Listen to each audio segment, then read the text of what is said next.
todos. Gracias a Dios porque podemos estar aquí reunidos para seguir aprendiendo del Señor, para alabarlo, para glorificarlo. Y esa siempre debe de ser nuestra primera motivación al venir aquí a la iglesia, el encontrarnos con el Señor. Y vamos a continuar con nuestro estudio del libro de Génesis. Hoy comenzamos el capítulo 12. Han sido unos estudios muy emocionantes, sobre todo por la cantidad de detalles que podemos nosotros ver y cómo la palabra de Dios misma nos aclara algunas dudas, ¿no?, que por ahí de repente surgen. Y les pido, por favor, pongan sus teléfonos en silencio. Por ahí se escuchó uno. Y bueno, pues vamos a comenzar. Y precisamente para este tema me estuve acordando que desde 1994 aproximadamente, Dios me ha dado la oportunidad de dedicarme a asuntos de protección civil.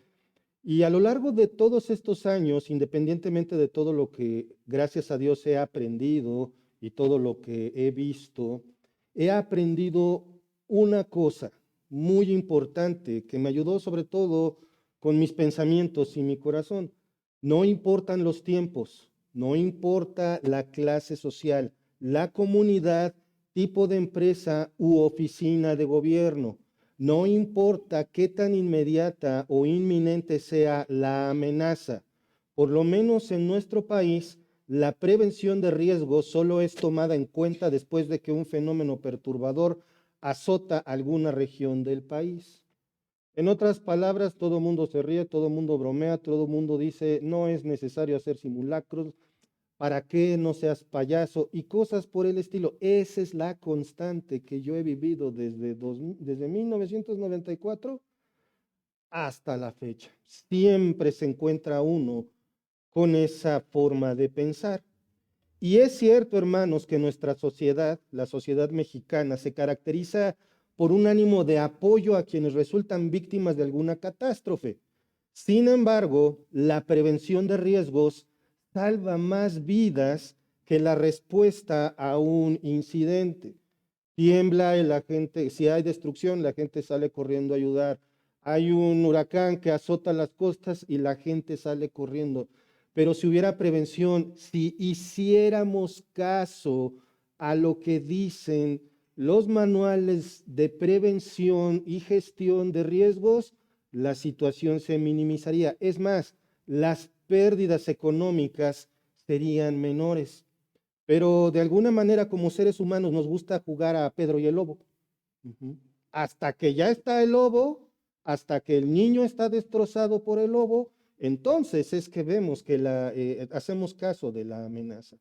Y saben una cosa, hermanos, este comportamiento parece ser inherente al ser humano, ya que como hemos visto, durante 120 años la humanidad recibió la clara advertencia de que el único medio de la salvación de la inundación que iba a haber era el arca.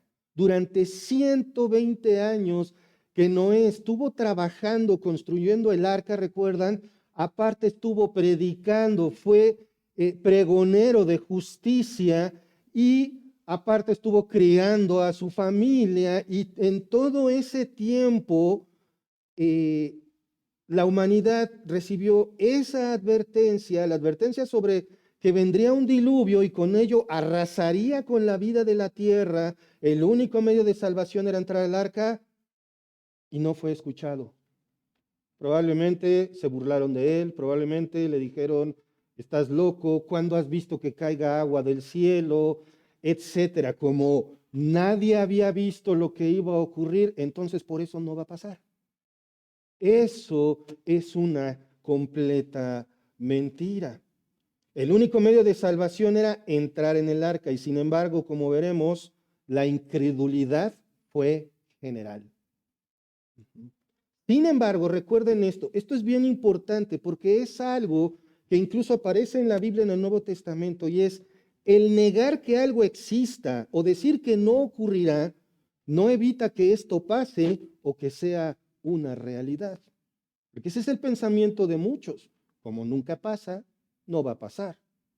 Como no lo veo, no existe. Como nunca nadie lo ha comprobado, entonces no es verdad. Y esto incluso lo aplica a la ciencia, porque hay cosas que nunca nadie ha comprobado, pero sin embargo, perdón, un pleonasmo. Sin embargo, alegan que es verdad.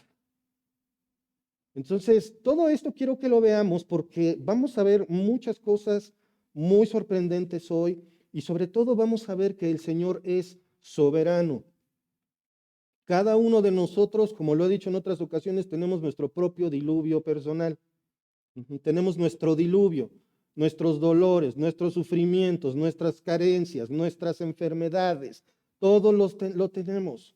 Pero recordemos, el Señor está en su trono y Él reina. Y eso nos debe de dar esperanza. Acompáñenme a orar para empezar con este tiempo. Padre amado, Padre celestial, cuántas gracias te damos, Señor, por este día. Gracias, Padre, por todo lo que nos das, por tu amor y misericordia. Gracias, Señor, porque nos permites estar aquí. Y, Señor, gracias porque podemos tener acceso a tu palabra, Padre. Gracias porque tu Santo Espíritu nos instruye. Y, Señor, te ruego que sea Él te ruego que seas tú, Señor, el que hable. Que tu Santo Espíritu nos muestre lo que hemos de aprender hoy, Señor. Y, Padre, te ruego también por este pobre predicador que solo puede intentar hacer las cosas, Señor, y no le salen. Padre, solamente por tu misericordia y en tu gracia es que puedo hablar. Que no se exprese ninguna filosofía personal, sino únicamente tu palabra, Señor. Y Padre, te ruego que nuestras mentes y corazones estén enfocados en ti. Gracias, en el nombre de nuestro Señor Jesucristo. Amén. Muy bien. Antes de comenzar con nuestro estudio, debemos de tomar en cuenta la importancia del diluvio universal en la fe cristiana.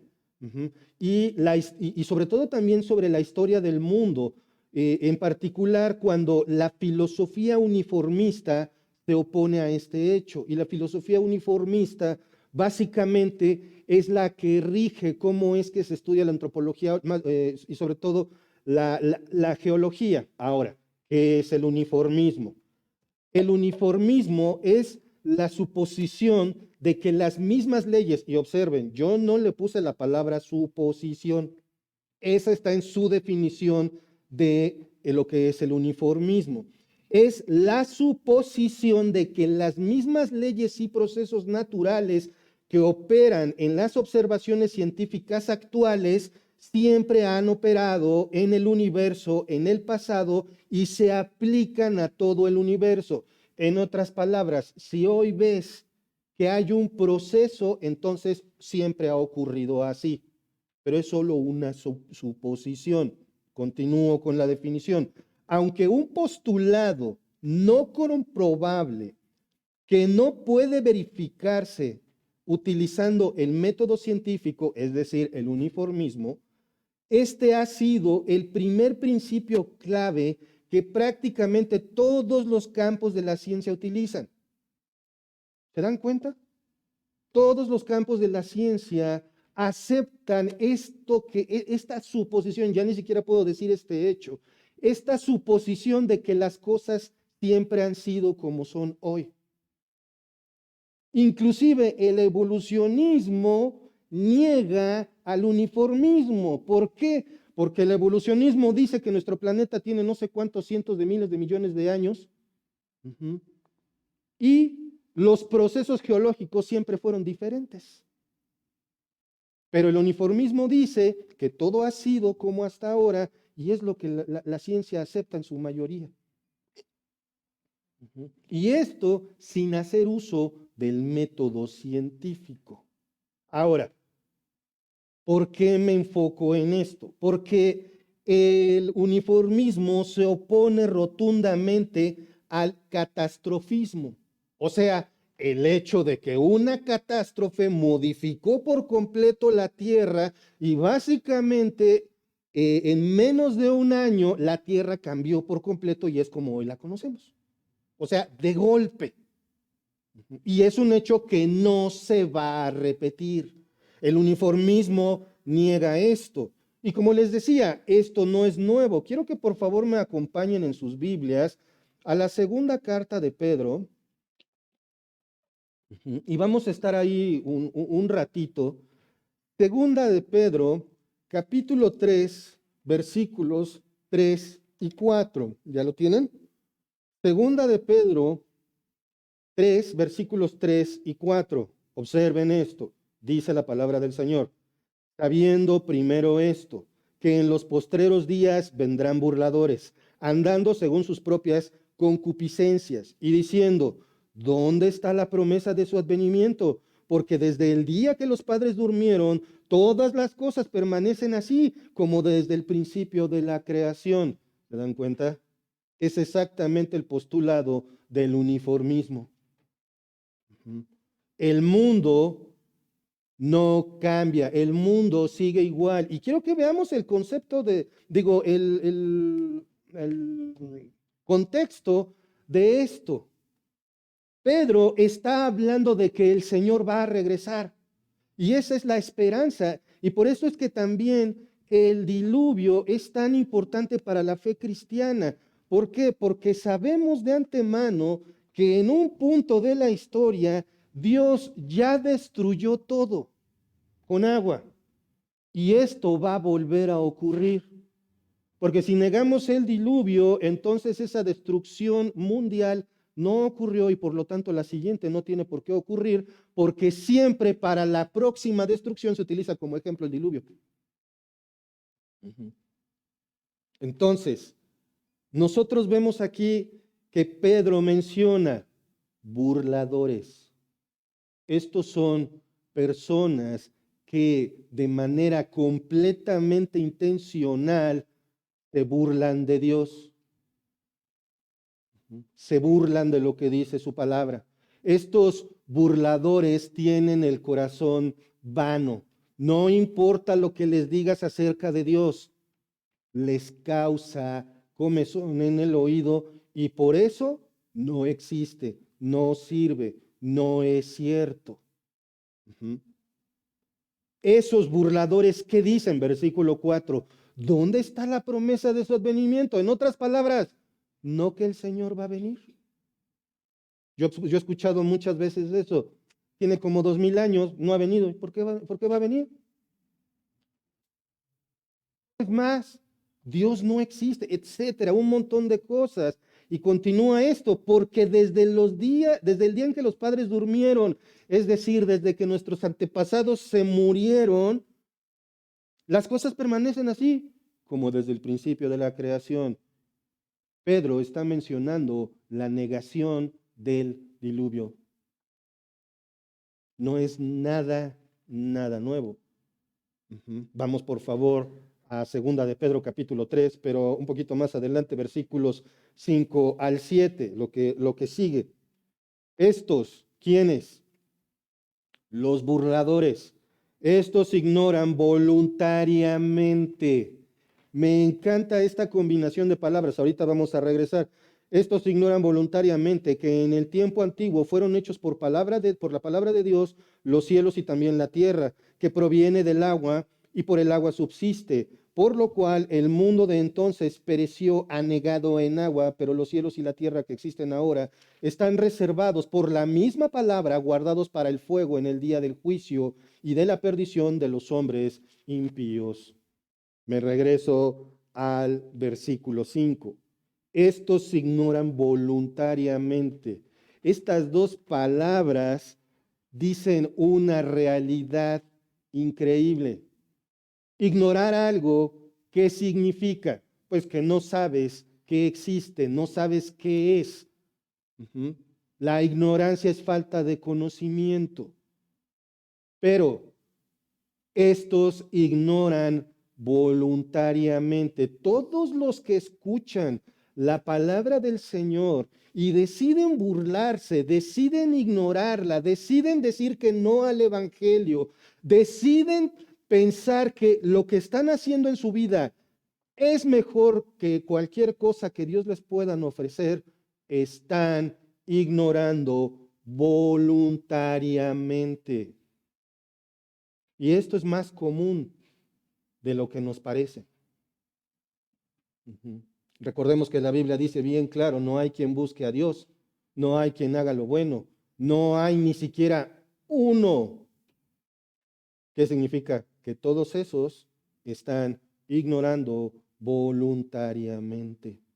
Y eso es lo que está pasando con los corazones de nuestros seres amados. Están ignorando voluntariamente. Tenemos que pedir que Dios cambie sus corazones y que nos use a nosotros como usó a Noé.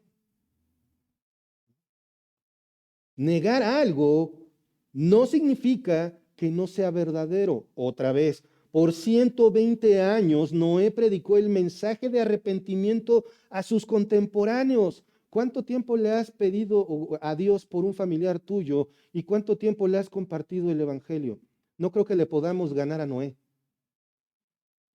Tal vez Noé tuvo un familiar, porque ¿quiénes van a poder entrar al arca? Noé, su esposa, Sem, Cam, Jafet y sus esposas. 8. Yo creo que Noé tendría tal vez tíos, primos, amigos, sus familiares, y ninguno hizo caso. Ujú. Pero evidentemente el mensaje fue rechazado. Siguieron con sus vidas normales. Acompáñenme, por favor. Esto nada más es la introducción. Ujú. Acompáñenme, por favor, a Mateo 24, versículos 38 y 39. Mateo 24, 38 y 39. Dice, el Señor Jesucristo hablando de sí mismo, regresando en el futuro. ¿Ya lo tienen? Me interesa mucho que lo tengan ahí en sus Biblias, véanlo, léanlo conmigo, con su vista. Dice, porque como en los días antes del diluvio estaban comiendo y bebiendo, casándose y dando en casamiento, hasta el día en que no entró en el arca. Una pausa aquí. ¿De qué está hablando el Señor? De estar haciendo su vida normalmente. De vivir y hacer su vida normalmente sin tomar en cuenta a Dios. Hermanos, ¿cuántas veces hacemos eso? Nos paramos en la mañana y tenemos nuestro día como si nada y no nos acordamos de Dios. Eso es a lo que se está refiriendo. Tenían su vida, sí, el mundo estaba sumido en la maldad. La Biblia lo dice, violencia, maldad. Todo el mundo estaba con su vida cotidiana. El hecho de que tu vida transcurra de manera normal no significa que estás bien. No significa que Dios no va, que el Señor Jesucristo no va a venir. Versículo 39. Observen, esto es clásico. Y no entendieron hasta que vino el diluvio y se los llevó a todos. Una pausa aquí. No lo vuelvo a hacer. Si me perdonas esta vez, no lo vuelvo a hacer. Eso no es arrepentimiento. Eso es pavor a las consecuencias. Eso es cobardía. No, ya no vuelvo a pegar, ya no vuelvo a robar, ya no vuelvo a insultar, ya no vuelvo a decir malas palabras, pero no me castigues. Es exactamente esto. Así será también la venida del Hijo del Hombre. Muchísimos se les ha dado la oportunidad de ser salvos y se les dará. Y todos van a entender hasta que vean al Señor Jesucristo que regresa en gloria. Ahora, este es el contexto. Este es el contexto que quiero que tengamos en mente de ese rechazo de un mensaje que fue dado por un hombre durante 120 años, recién 120 años, y fue rechazado, fue ignorado voluntariamente. Como el texto es un poquito largo, vamos a estudiar Génesis capítulo 7, versículos 1 al 12. Quiero que por favor me acompañen. Ahora sí vamos a entrar en materia. No vamos a leer todo el texto, lo vamos a ir leyendo y lo vamos a ir desmenuzando. Versículo 1, ¿ya tienen? Génesis capítulo 7, versículo 1, dice, dijo luego Jehová a Noé, entra tú y toda tu casa en el arca, porque a ti te he visto justo delante de mí en esta generación. dijo luego Jehová a Noé. Esto significa, nuevamente, Dios tenía una comunicación muy estrecha con Noé. Ujú. Esto nos habla no de la perfección de Noé, sino de la justicia que Dios le puso a Noé por la fe, la obediencia de Noé. Ujú. Y le dijo, entra tú y toda tu casa en el arca. El arca ha sido terminada. ¿Recuerdan cómo estuvimos estudiando la estructura? Por ahí me hicieron unas preguntas muy interesantes y es bueno. ¿Por qué? Porque quiere decir que estamos aprendiendo algo, y cómo le hacían para hacer del baño y alguna cosa. Esto, no nos compliquemos la vida. Una solución práctica y real. Punto. No necesitamos por qué decir, bueno, es que mágicamente ninguno iba al baño. No, no, no, no. Ujú. De alguna manera le dije a esta persona una letrina ahí. ¿Se acuerdan que a final de cuentas, si acaso el 80% del arca era lo que estaba ocupado, el otro 20% era para otras cosas? ¿Cuáles? Necesidades humanas, tal vez, yo no sé, pero eso es especulación. El arca ha sido terminada, el Señor Dios Todopoderoso ha establecido las causas del diluvio, lo mismo que el medio de la salvación, el arca.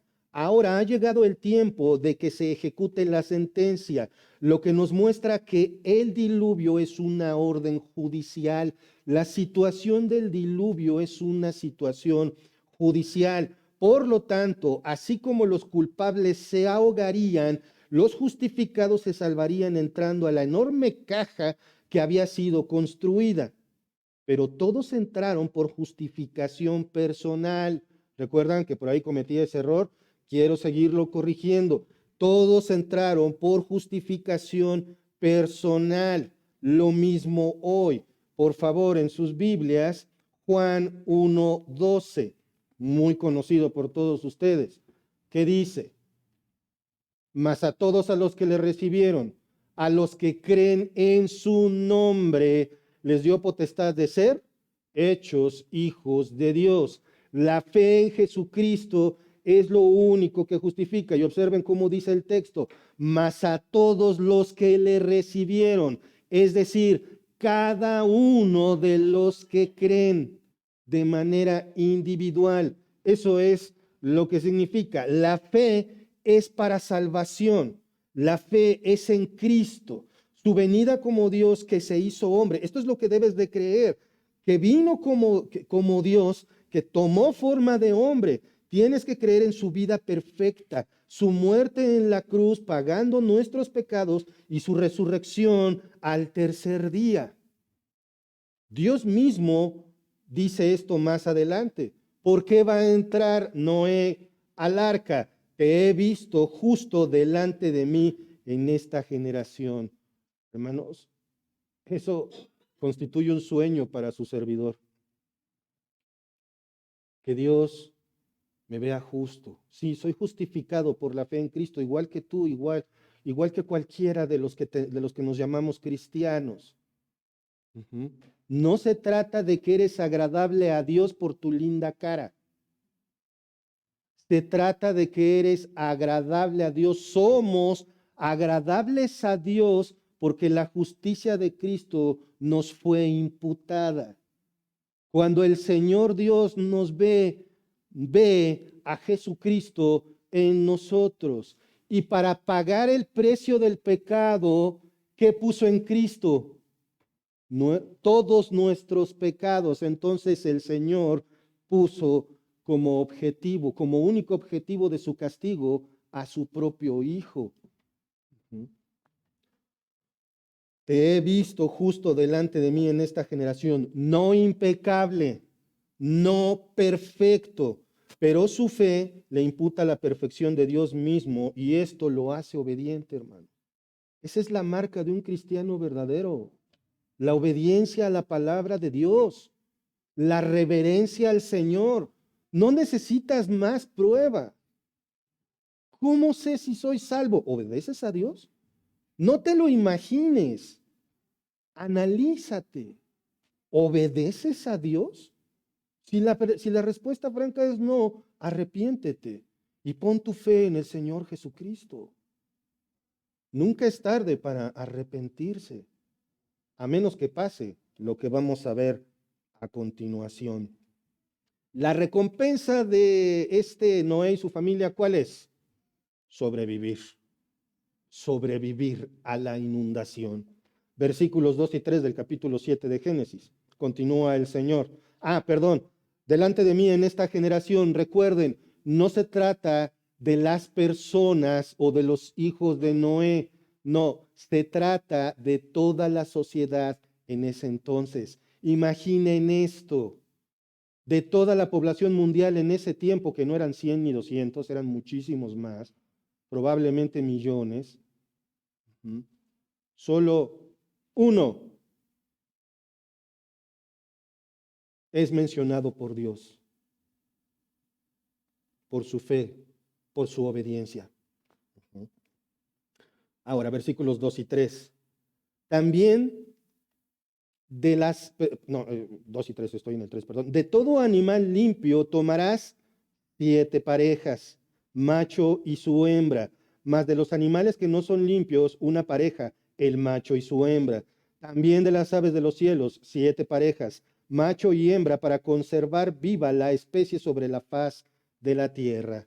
Los animales limpios, ¿cuántas parejas? 7.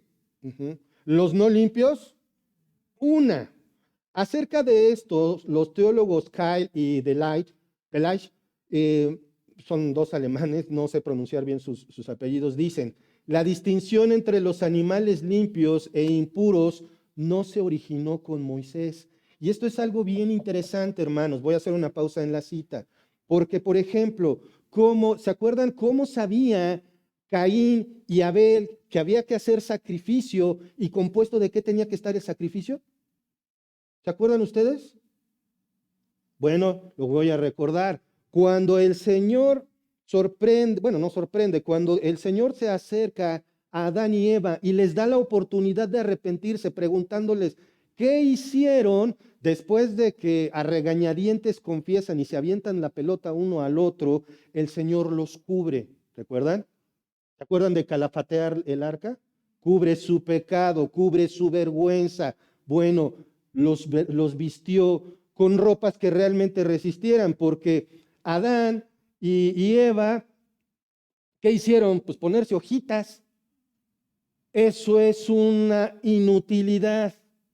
Y Dios los redime, los cubre con algo más útil, y para esto tuvo que morir un animal. Los cubrió de pieles.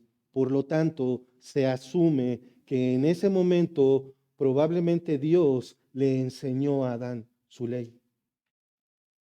Por eso sabían que tenían que sacrificar animales, y por eso sabían que si llevabas una ofrenda vegetal, tenía que ser llevada de lo mejor. Y ahí fue donde falló Caín. En esta parte, ¿de dónde sacaron cuáles eran los animales limpios y los no limpios? Porque Dios se lo dijo a Noé. Ahora, por qué marca esto? Porque Moisés es el escritor del Génesis y él sí tenía conocimiento ya de la ley. No fue el que bajó con las 2 tablas de piedra, en un coraje las rompió y luego tuvo que subir por la repetición. Continúo con la cita de Kyle y de Leach, o no sé cómo se llama. Siempre la limpieza de los animales fue confirmada por Moisés como una costumbre establecida de antaño en armonía con la ley. Los limpios, acompáñenme por favor a Génesis capítulo 8, versículo 20. ¿Para qué salvar tanto animal de los limpios? ¿Que con una parejita no era suficiente? Pues no. ¿Por qué? Recuerden, todo en el arca tiene un propósito. Desde la estructura, la cubierta, la ventana, recuerdan que vimos que todo tenía un propósito. Génesis 8:20 dice así: y edificó Noé un altar a Jehová, y tomó de todo animal limpio y de toda ave limpia, y ofreció holocausto en el altar. ¿Para qué necesitaban animales de más? Para sacrificarlos a Dios.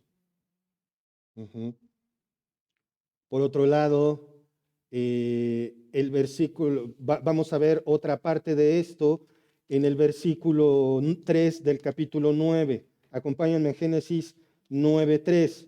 ¿Ya lo tienen? La alimentación cambiaría. Dice, todo lo que se mueve y vive os será para mantenimiento, así como las legumbres y plantas verdes, os los he dado todo.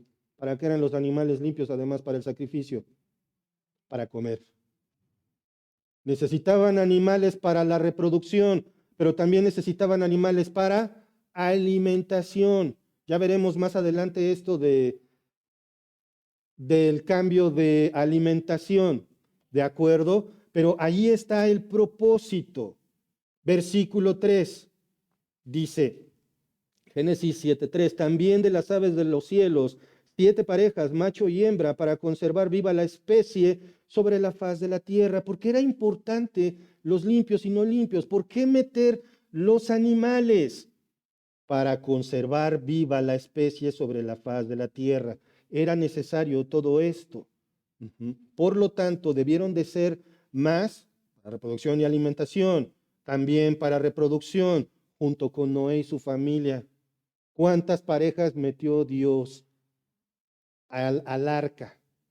Por lo menos 3 que pudieran reproducirse. 3 más jóvenes que Noé y su esposa. Recuerdan también, los animales no fueron animales viejos, eran animales en edad de reproducción, porque bajando del arca a llenar la tierra de nuevo. Ahora, Dios expresa 2 causas por la que entrarán en el arca. Versículo 1, vamos a regresar tantito. Vimos, porque a ti te he visto justo delante de mí en esta generación. Noé y su familia van a entrar al arca porque tienen fe en el Señor, porque han creído. Vamos al versículo 4 y vamos a ver la segunda razón por la cual Noé y su familia entran en el arca. Dice, porque pasados aún 7 días, yo haré llover sobre la tierra 40 días y 40 noches, y raeré de sobre la faz de la tierra a todo ser viviente que hice.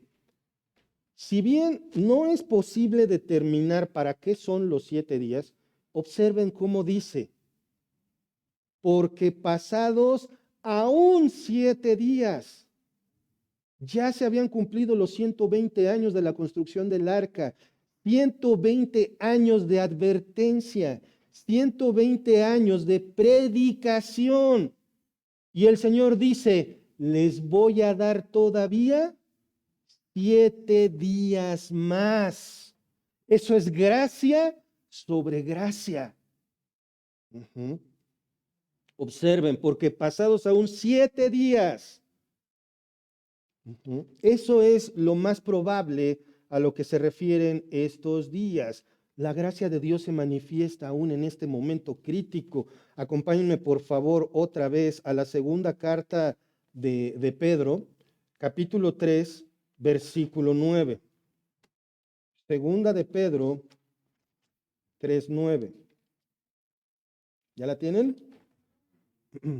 Segunda de Pedro 3:9. Observen, después de que escuchamos lo que dicen los burladores, después de que vimos que desde ese entonces ya operaba, ya existía el uniformismo, dice segunda de Pedro 3:9, el Señor no retarda su promesa, según algunos la tienen por tardanza, sino que es paciente para con nosotros, no queriendo que ninguno perezca, sino que todos procedan al arrepentimiento.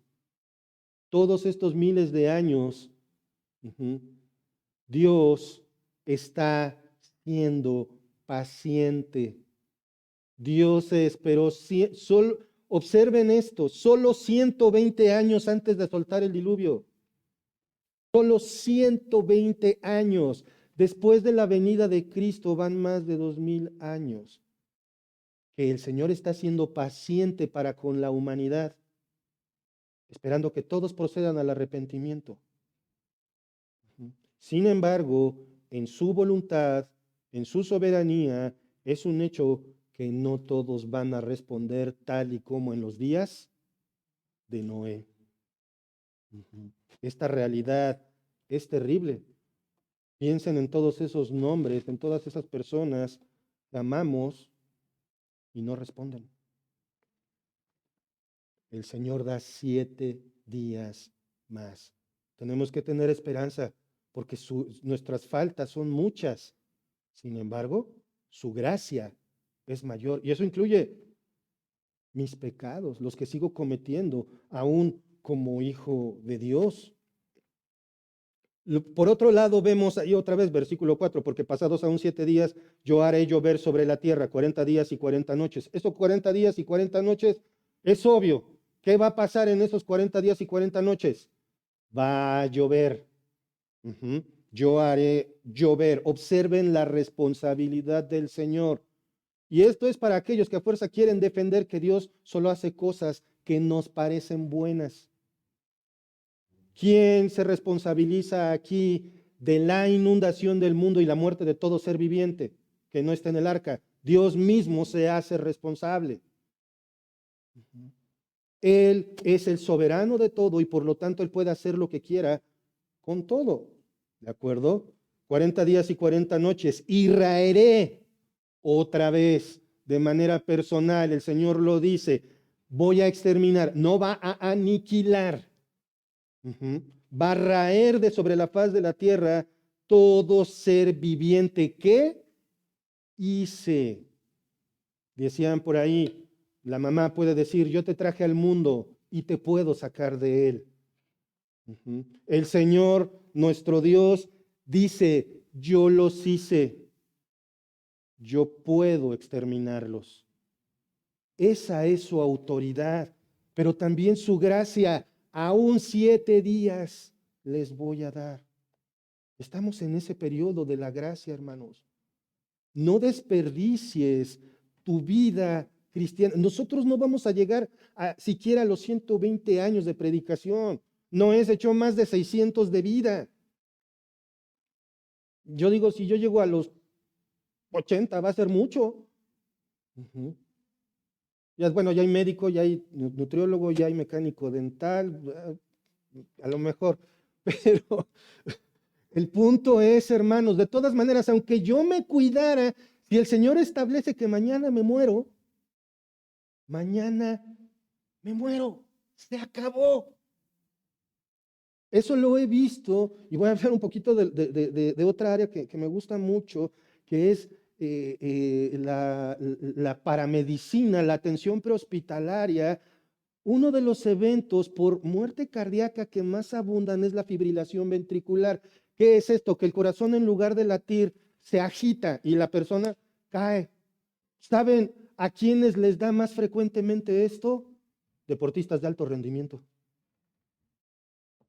No estoy diciendo que no hagan deporte, pero así es Dios. No importa qué hagas, el día que Él dice, hasta aquí, es hasta aquí. Y el Señor le está diciendo al mundo, le está diciendo a Noé, hasta aquí llegaron. Hasta aquí llega su maldad. Hasta aquí va a decir también el Señor en un futuro. 40 días, llover 40 días y 40 noches, hermanos, aquí en Pachuca con un ratito estamos chillando por la inundación. Bueno, también tiene que ver la infraestructura, pero esto es harina de otro costal. 40 días y 40 noches de lluvia constante. Dios mismo haría esto. No es un fenómeno meteorológico cualquiera, sino uno sobrenatural que tiene una causa justa. La tierra estaba llena de maldad y violencia y tiene un objetivo. Observen esto, porque quienes abogan que la epopeya de Gilgamesh y los 120 textos que existen en el mundo que relatan algo del diluvio, no dan una causa justa por la cual sea. En la epopeya de Gilgamesh, la causa es que los dioses estaban hasta el copete del ruido que hacían los humanos. Un capricho. Sin embargo, el diluvio en la Biblia es judicialmente válido porque la tierra estaba llena de maldad y violencia y aparte tiene un objetivo. Raeré de sobre la faz de la tierra todo ser viviente que hice. Charles Spurgeon escribe al respecto: el pecado es sin duda algo atroz, ya que Dios, que no desprecia la obra de sus manos, prefería destruir la raza humana y todo ser viviente antes que dejar que el pecado siguiera corrompiendo la tierra. ¡Wow! Por eso también Dios en el Edén evitó, como ya lo sabemos, como ya lo estudiamos, que Adán y Eva tomaran también del árbol de la vida. ¿Por qué? Porque serían eternamente pecadores. Por eso Dios los sacó. Por eso Dios incluso hoy día saca a algunos de sus hijos antes de que se ensucien más. Hermanos, no creas que si tienes fe, pero al mismo tiempo te gusta conservar ciertos pecadillos, o como un libro muy interesante se titula Ciertos pecados respetables. Ujú. No creas que Dios no va a actuar en tu favor. Y una forma sería sacarte del mundo antes de que te pudras más. Eso es amor. Eso es amor. Observen la misericordia divina. Imagínennos eternamente pecadores, eternamente separados de Dios. Eso tiene un nombre: infierno.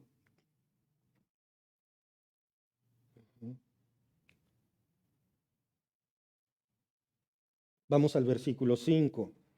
Dice: e hizo Noé conforme a todo lo que le mandó Jehová. Vamos por favor a Hebreos capítulo 11. Hebreos 11:7, ustedes ya lo conocen. Hebreos 11:7 dice así, ¿ya lo tienen? Observen cómo describe a Noé. Por la fe, Noé, cuando fue advertido por Dios acerca de cosas que aún no se veían, ¿de cuándo acaba de llover? ¿Se acuerdan? Un vapor constante subía de la tierra y eso es lo que mantenía a la tierra como un invernadero perfecto. ¿Qué hizo Noé? Dios, ¿cómo crees? No. Con temor preparó el arca en que su casa se salvase y por esa fe condenó al mundo y fue hecho heredero de la justicia que viene por la fe. ¿Cómo que su fe condenó al mundo? Sí. Todos los que no quisieron creer, todos los que ignoraron voluntariamente la advertencia, se ahogaron. Noé les habló, ellos ignoraron. La consecuencia fue recibida. No es un ejemplo para nosotros, hermanos. No hizo las cosas como a él le parecía. ¿Qué ha pasado? La Biblia dice esto. Bueno, pero yo creo que puedo hacerle así. Yo creo que una opción es esta. No, Noé es un ejemplo porque hizo las cosas obedeciendo a Dios en cada detalle. Eso es lo que distingue a quien ama a Dios y busca agradarlo. Se esfuerza por buscarse detalles. No me vengas que si utilizas pantalones que los traes pintados, damas, que se embarran los pantalones y luego uno les dice, hermana, por favor, hay que guardar. No, pero así me gusta a mí. El que quiere a Dios, el que ama a Dios, busca detalles para seguir mejorando. Caballeros, varones, el Señor dice, esfuérzate, el Señor dice, dale, el Señor dice, sé fiel. Pero pues siempre, y yo sé que el trabajo, la economía es una presión grande, pero siempre hay algo más importante que Dios. Cuidado, hermanos. Y solamente por decir un par de ejemplos para cada género verdadero. Ahora, es obvio que construir el arca no fue fácil. Es obvio que predicar en esos 120 años no fue fácil. Enfrentó mucha oposición durante mucho tiempo, pero a su debido tiempo Dios honró a su siervo. ¿Cómo honró Dios a Noé? ¿Cómo Dios honró la fidelidad de la esposa de Noé, de Sem, de Cam, de Jafet y de sus esposas? ¿Cómo lo honró? Dejándolos entrar en el arca, salvándoles la vida. Versículos 6 al 10. Vamos a leer. Era Noé de 600 años cuando el diluvio de las aguas vino sobre la tierra, y por causa de las aguas del diluvio entró Noé al arca, y con él sus hijos, su mujer y las mujeres de sus hijos, de los animales limpios y de los animales que no eran limpios, y de las aves y de todo lo que se arrastra sobre la tierra. De dos en dos entraron con Noé en el arca, macho y hembra, como mandó Dios a Noé. Y sucedió que al séptimo día las aguas del diluvio vinieron sobre la tierra. Este pasaje establece las causas del por qué Noé, su familia y los animales entran en el arca, no la fecha de inicio, ¿de acuerdo? Nosotros vemos que empieza a llover hasta el versículo 10. Después de los 7, de la última advertencia de Dios, Noé, su familia, los animales van a entrar al arca. El dato de la edad de Noé es muy importante, ya que más adelante nos va a ayudar a establecer una fecha de comienzo del diluvio. Todos estos detalles son muy importantes. Ahora, el versículo 9 nos da un dato interesante. Vamos a volver a leer. Era Noé de 600 años cuando el diluvio de las aguas vino sobre la tierra. ¿Cuántos años tenía? 600, de los cuales a los 480 empezó a construir el arca. 120 años de construcción, 120 años de obedecer a Dios, 120 años de dependencia de Dios. Uno lleva 20 y ya se quiere rendir. No, no te rindas. Sigue agarrado del Señor. Sigue fiel al Señor. Dice, y por causa de las aguas del diluvio entró Noé al arca y con él sus hijos, su mujer, las mujeres de sus hijos, de los animales limpios y de los animales que no eran limpios y de las aves y de todo lo que se arrastra sobre la tierra. De dos en dos entraron con Noé. Una pausa aquí. Una mejor traducción sería, vinieron a Noé al arca de dos en dos. Ahora, ¿por qué es importante esto? Porque el verbo vinieron del hebreo baú nos sugiere que los animales llegaron a la entrada del arca movidos por la soberanía divina y no porque Noé los buscara. Yo recuerdo que vi una caricatura donde supuestamente Noé y sus hijos y todos están ayudando a atrapar animales por todos lados. No, los animales y los insectos llegaron solos, comandados por el Señor. Evis Carballosa escribe, una vez más, la soberanía de Dios entra en acción. Dios cumple su propósito en cada detalle y nada escapa de su control. Vamos a seguir leyendo el versículo 9. De dos en dos entraron con Noé en el arca, macho y hembra, como mandó Dios a Noé. Versículo 10. Y sucedió que al séptimo día las aguas del diluvio vinieron sobre la tierra. El plazo de gracia establecido por Dios termina. La gracia de Dios no tiene límite, pero sus propósitos tienen fecha de cumplirse. 120 años y 7 días extras. El tiempo se ha cumplido. Y hermanos, observen el grado de necedad de los habitantes de ese tiempo y pensemos en cómo son nuestras mentes hoy día. 120 años de estar escuchando a un merolico teólogo diciendo arrepiéntense porque va a llover y se va a inundar el mundo y todos los que no entren en esta cajota no van a sobrevivir. Pero los siguientes 7 días, ¿qué vio todo mundo que estaba cerca? Desfilar animales y entrar de manera sobrenatural en el arca. ¿Esto es algo normal? No, y ni así. Bueno, es que si mi familiar viera el milagro de que sanen a mi otro familiar, seguramente van a creer. No, lo he visto. Dios concede el milagro y ni así. No olvidemos Lázaro y el rico. El rico le suplica al padre Abraham, por favor, manda a este, manda para que les hablen. Y le dice, ni viendo regresar a alguien de entre los muertos van a creer. El Señor Jesucristo, ¿qué hizo? Regresó de entre los muertos, con pruebas indubitables. Y aún así, hay quienes no creen. Versículos 11 y 12. Otra vez, en el año 600 de la vida de Noé, en el mes segundo, a los 17 días del mes, aquel día fueron rotas todas las fuentes del grande abismo, y las cataratas de los cielos fueron abiertas, y hubo lluvia sobre la tierra 40 días y 40 noches.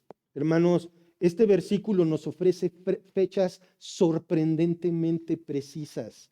Ahorita vamos a verlas, pero antes hay que entender que es muy probable que en los tiempos de Noé los meses eran todos de 30 días, número uno. Por otro lado, respecto al año 600 de la vida de Noé, hay que tomar en cuenta lo que el estudioso Ebert Leopold cuenta. ¿Quiso decir el autor el año civil ordinario o el año agrícola que empieza en otoño cuando la tarea agrícola comienza de nuevo? ¿O tenía en mente el año eclesiástico que inicia en abril? Ya tenemos tres posibilidades. Bueno, vamos a descartar el primero, el año eclesiástico. El año eclesiástico que inicia en abril es eliminado porque este empezó a existir a partir del Éxodo. O sea, después de que Moisés es usado por Dios para librar a su pueblo del yugo de Egipto. Por otro lado, los teólogos Kyle y esos dicen, los meses deben de ser contados de acuerdo al año natural o civil que comenzaba en otoño, no el de nosotros, sino el hebreo, que comenzaba en otoño, en el tiempo de la cosecha, el equinoccio otoñal, y no de acuerdo al año eclesiástico mosaico que comenzaba en primavera. De modo que el diluvio cayó sobre la tierra durante los meses de octubre y noviembre. Esa sería, con nuestro calendario, una fecha de cuando ocurrió el diluvio. Además hay que añadir algo, bueno, pero pues a lo mejor se lo sacaron de la manga este gringuito y esos dos alemanes, ¿no? Y aparte el español de Evis Carballosa. A lo mejor se lo sacaron de la manga y nos están mareando. Bueno, hay algo muy importante. Hay que añadir que lo que dice el versículo 12. Observen, y hubo lluvia sobre la tierra. La palabra lluvia del hebreo Geshem tiene que ver con las lluvias de otoño. Geshem se usa para nombrar las lluvias de otoño, por lo cual es lo más probable que el diluvio haya iniciado en lo que hoy es nuestro mes de octubre. Ahora, vamos a regresar tantito al versículo 11.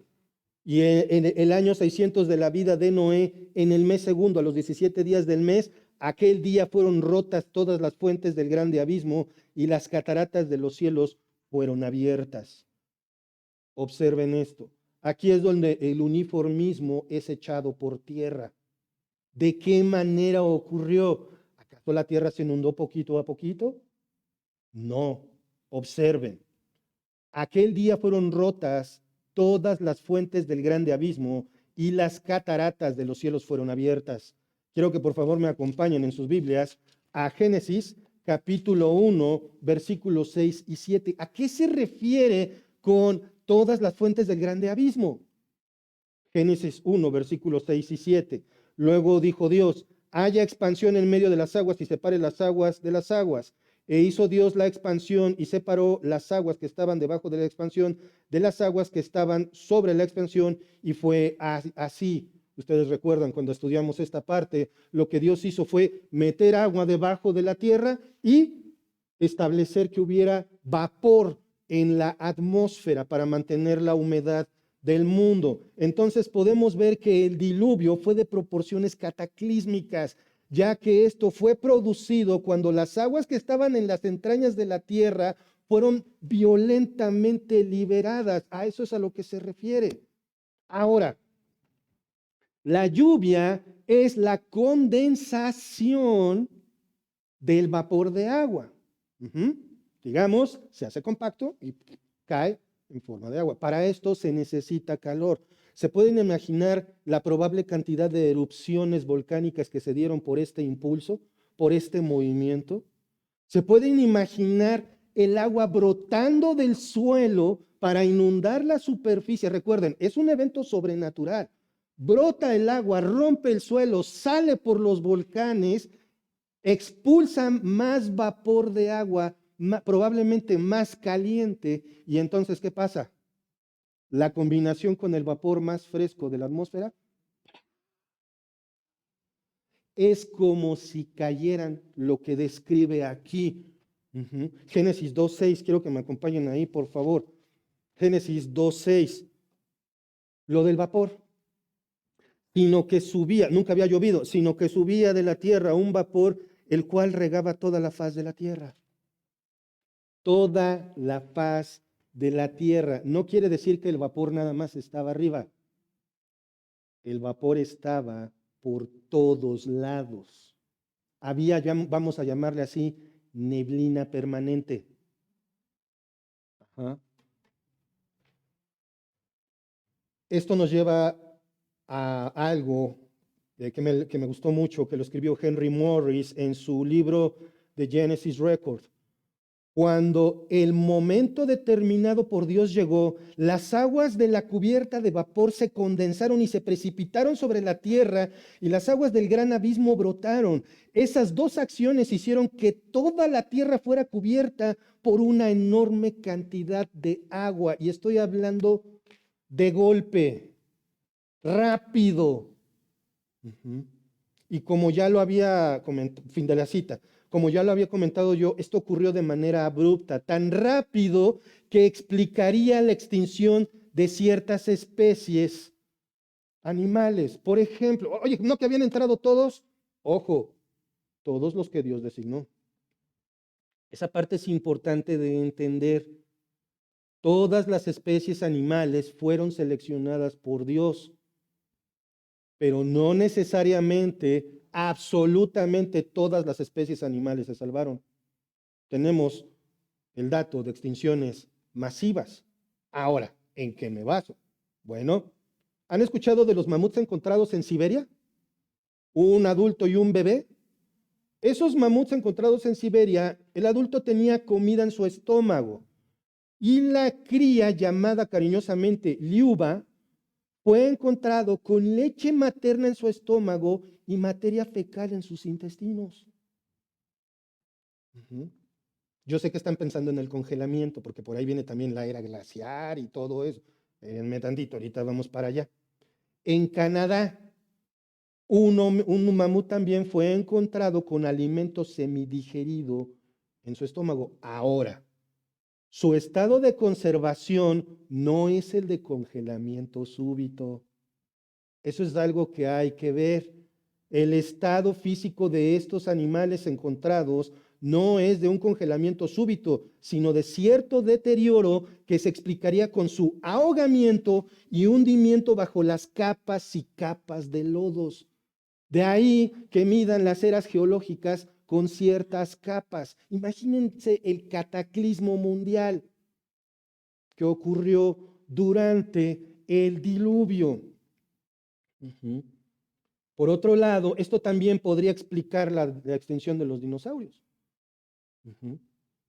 No tenemos mucho detalle de cuántos animales entraron, pero recuerden, la Biblia no niega la existencia de estos animales, que ojo, si le dan una leída a las bases que utilizaron en la arqueología para armar los grandes monstruos que vemos hoy, la mayoría fueron armados más con imaginación que con hechos científicos.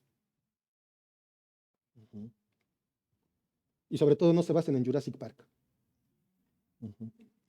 Esta lluvia terriblemente torrencial de 40 días con sus noches y la expulsión del agua de las fuentes subterráneas tuvo un impacto en el aspecto de la tierra, tanto del suelo como de la atmósfera, de algo que fue a lo que conocemos hoy, tanto, tanto del suelo como de la atmósfera, tanto que tal y como Dios lo promete más adelante, un diluvio de alcance mundial no va a volver a ocurrir. Es más, la tierra no lo aguantaría. Un diluvio de alcance mundial no va a volver a ocurrir. Pero el juicio venidero también destruirá todo lo conocido, y esta vez con fuego. Evita sufrir la ira de Dios, huye hacia Él, cree en el Señor Jesucristo y serás salvo.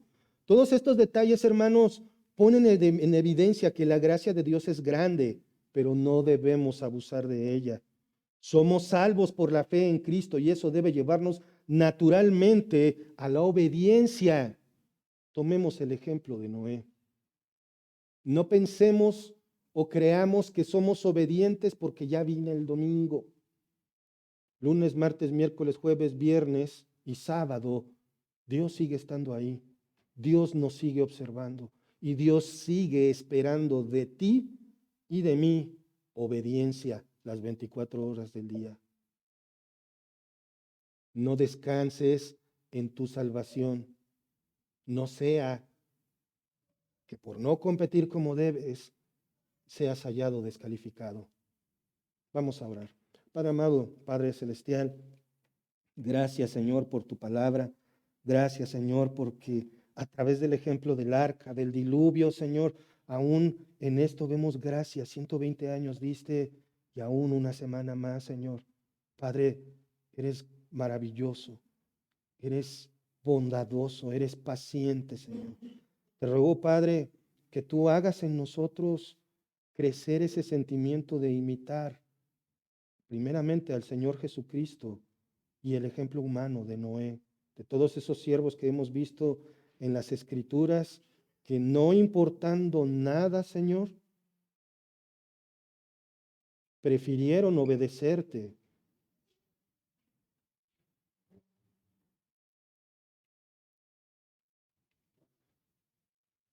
Prefirieron obedecerte antes que guardar sus propias vidas, Padre. Gracias, Señor, por esto. Gracias, Padre, porque tú estás con nosotros. Gracias por tu misericordia en el nombre de nuestro Señor Jesucristo. Amén.